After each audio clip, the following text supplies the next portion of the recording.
नमस्कार सभी को। मैं आज आप लोग को समास के बारे में बताऊंगा। सबसे पहले हम लोग देखेंगे कि समास कहते किसको है। समास कहते किसको है? जब दो या दो से अधिक पद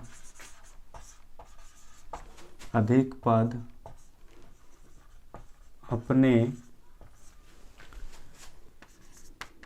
बीच की विभक्ति को छोड़कर आपस में मिल जाते हैं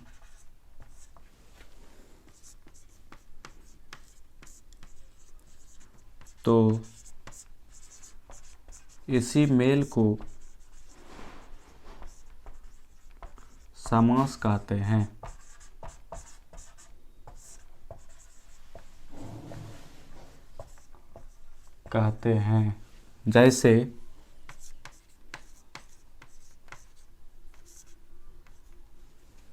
जैसे राजा का मंत्री बराबर राजमंत्री।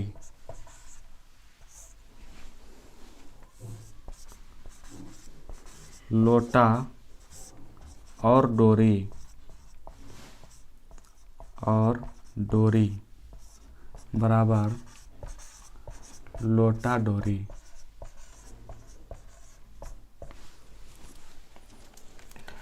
जब दो या दो से अधिक पद अपने बीच की विभक्ति को छोड़कर आपस में मिल जाते हैं तो इसी मेल को समास कहते हैं। जैसे राजा का मंत्री बराबर राजमंत्री। यहाँ राजा का मंत्री का बीच में विभक्ति लगा हुआ है, इस विभक्ति को छोड़कर आपस में मिल जाता है तो इसी मेल को हम लोग समास कहते हैं। जैसे राजा का मंत्री है तो यहाँ हो जाएगा राजमंत्री। दूसरा नंबर लोटा और डोरी बराबर हो जाएगा लोटा डोरी। यहाँ और विभक्ति है, ये और विभक्ति को त्याग कर आपस में मिल जाता है तो इसी मेल को हम लोग समास कहते हैं। अब हम लोग देखेंगे समास के भेद। समास के 6 भेद होते हैं। पहला नंबर तत्पुरुष समास।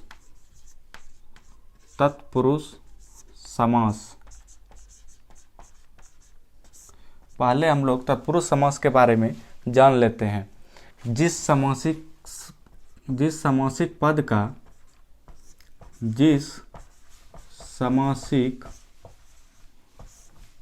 का अंतिम खंड प्रधान हो उसे तत्पुरुष समास कहते हैं।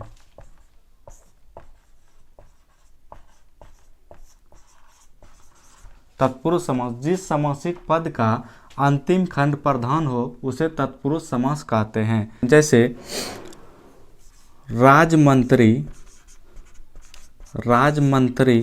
ने दंड दिया। यहाँ दंड देने का काम मंत्री कर रहा है। इसलिए इसका अंतिम खंड प्रधान है, इसलिए यह तत्पुरुष समास कहलाता है। मंत्री जो है, मंत्री अंतिम खंड है और ये प्रधान है, इसलिए यह तत्पुरुष समास कहलाता है। तत्पुरुष समास अधिकतर निर्भर करता है कारक के भेद पे। कारक का एक भेद है संबंध कारक, उस पे ही ज़्यादा निर्भर करता है। तत्पुरुष समास उससे भी मिलता जुलता हुआ है। अब हम लोग दूसरा नंबर देख लेंगे कर्मधारय समास।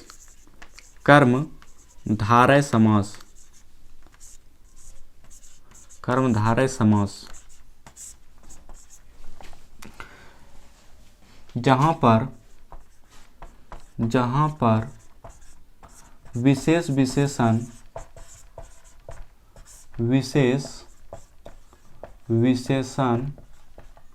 और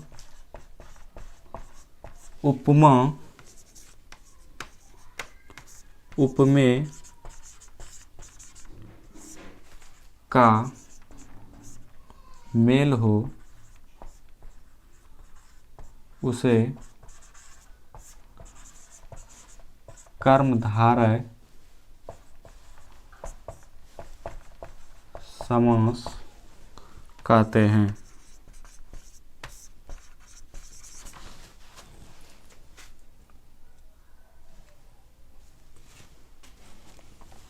जैसे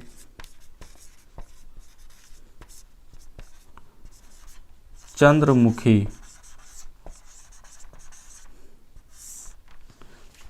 नीलकमल,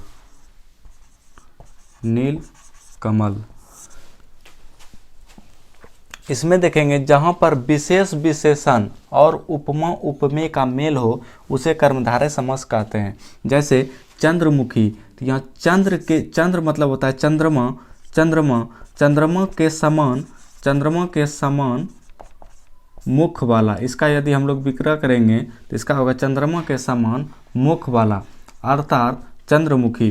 तो चंद्रमा के समान मुख वाला, यह चंद्रमा का विशेषता बतला रहा है, इसलिए यह विशेष विशेषण और उपमा उपमेय का मेल होता है। चंद्रमा के समान मुख वाला, ये विशेष विशेषण और उपमा उपमेय का मेल होके एक पद बन रहा है जिसे हम लोग चंद्रमुखी कहते हैं, और इसी को हम लोग कर्मधारय समास कहते हैं। अब हम लोग तीसरा भेद देखेंगे इसका, द्विगु समास।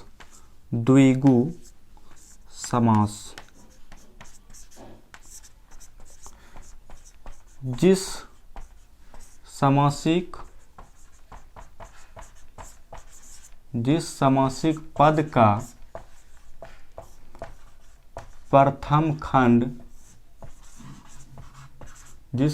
पद का प्रथम खंड संख्यावाचक हो उसे द्विगु समास कहते हैं।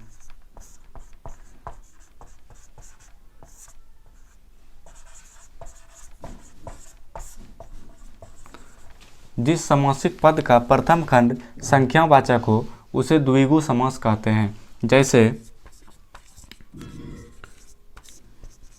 त्रिलोकी,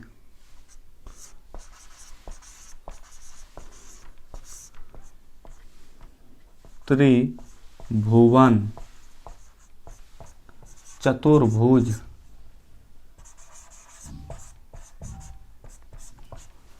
दशानंद।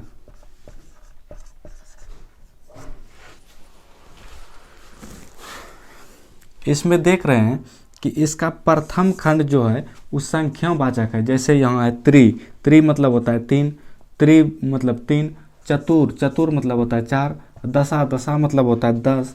इसी तरह से कोई भी पद जो कि संख्यावाचक के रूप में होगा उसे हम लोग द्विगु समास कहते हैं। उसका देख लेंगे कि प्रथम खंड संख्या के रूप में हो रहा है या नहीं। 4 नंबर हम लोग देखेंगे द्वंद्व समास। जिस समासिक पद का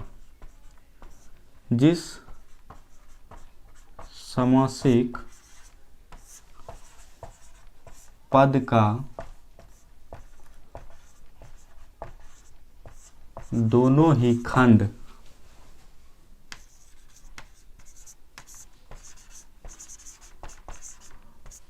प्रधान हो उसे द्वंद्व समास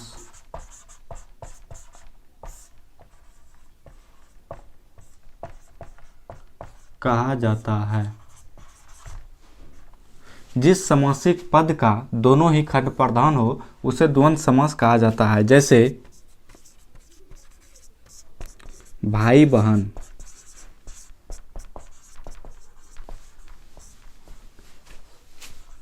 लोटा डोरी,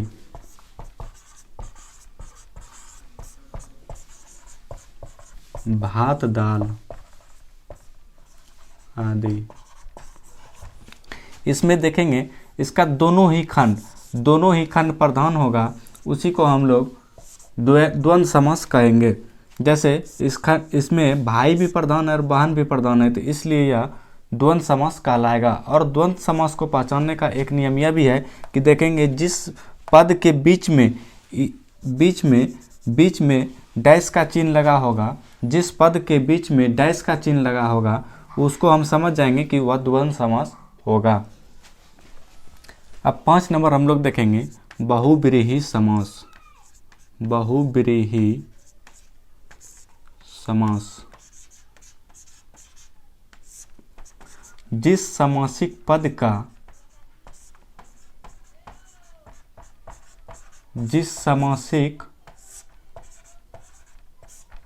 का कोई भी खंड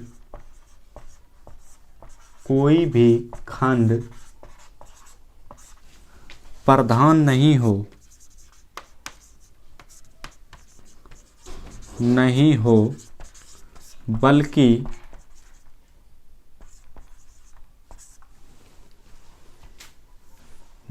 बल्कि वह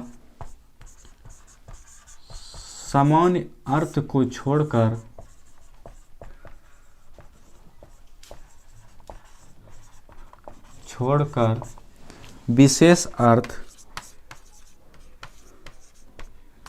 विशेष अर्थ ग्रहण या धारण करे, उसे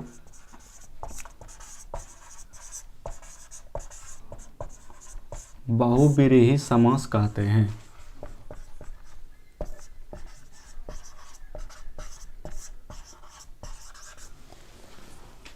जिस समासिक पद का कोई भी खंड प्रधान नहीं हो बल्कि वह समान अर्थ को छोड़कर विशेष अर्थ ग्रहण करे, उसे बहुव्रीहि समास कहते हैं।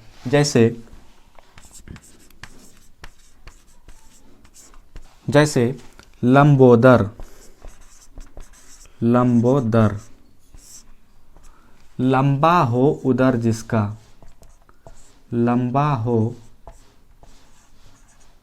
उदर जिसका, मतलब उदर मतलब होता है पेट, जिसका पेट लंबा हो, उसी को हम लोग लंबोदर कहते हैं। इसमें समान अर्थ को छोड़कर ये विशेष अर्थ, पहला अर्थ था इसका उदर, इस समान अर्थ को छोड़कर ये विशेष अर्थ ग्रहण कर रहा है, इसीलिए इसको बहुव्रीहि समास कहते हैं। जैसे यहाँ है लंबोदर, लंबा हो उदर जिसका, अर्थात जिसका पेट बड़ा लंबा है उसी को हम लोग लंबोदर कहते हैं। अगला उदाहरण हम लोग देख लेंगे चंद्रशेखर। अर्थात जिसके शिखर पर चंद्रमा हो, जिसके शिखर पर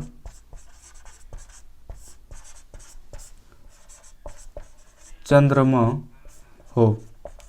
इसका समान अर्थ है, शिखर मतलब होता है सर, जिसके सर पर चंद्रमा हो उसी को हम लोग क्या कहते हैं, चंद्रशेखर। इस समान अर्थ को छोड़कर ये विशेष अर्थ ग्रहण कर रहा है, इसीलिए इसको हम लोग बहुव्रीहि समास कहते हैं। अब अगला हम लोग देखेंगे अवयवी भाव समास। अवयवी भाव समास जिस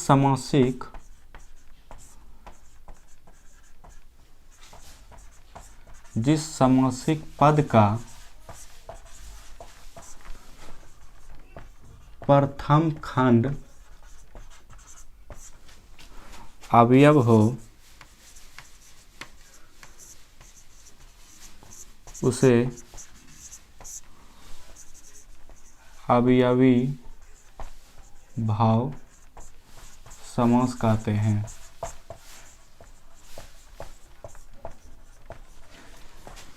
जैसे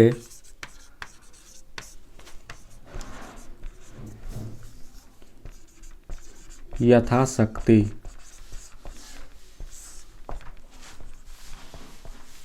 प्रतिदिन, प्रतिफल,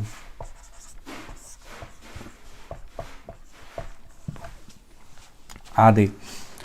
इसको देखेंगे, इसका प्रथम खंड है जो अवयव है, इसका प्रथम खंड अवयव होता है। जैसे यथाशक्ति, शक्ति के अनुसार, शक्ति के अनुसार। प्रथम खंड इसका बदलता नहीं है, इसीलिए इसे अवयवी भाव समास कहते हैं। जैसे प्रतिदिन, दिन दिन, दिन दिन। समास के 6 ही भेद होते हैं, लेकिन एक भेद अपवाद में होते हैं, जिसे हम लोग नए समास कहते हैं। नए समास, इसके बारे में भी जान लेते हैं। जिस समासिक पद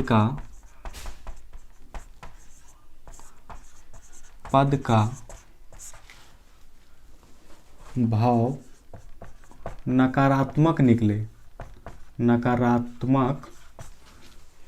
निकले उसे नए समास कहते हैं। जैसे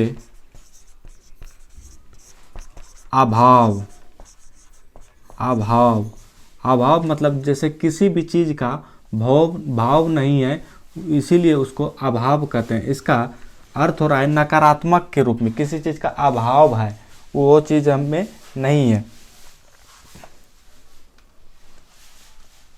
जैसे अभाव, अनजान, ना समझ आदि। जैसे किसी भी चीज़ का हमें अभाव है, उसका भाव नहीं है, वो चीज़ हमारे पास अवेलेबल नहीं है, उस चीज़ का अभाव है। मतलब ये नकारात्मक शब्द का ही हरदम नकारात्मक का ही हमें हमेशा बोध कराएगा। जैसे अनजान, उससे हमें कभी परिचित नहीं है या कभी जान पहचान नहीं है, इसलिए वह अनजान हो गया। ना समझ मतलब उसको समझ में नहीं आया, इसलिए वह होता है ना समझ। नए समास हमेशा आपको नकारात्मक भाव ही बोध कराएगा। हमेशा जब किसी भी वाक्य में देखेंगे तो वो नकारात्मक रूप से हमें दिखेगा। जैसे अभाव, अनजान, नासमझ,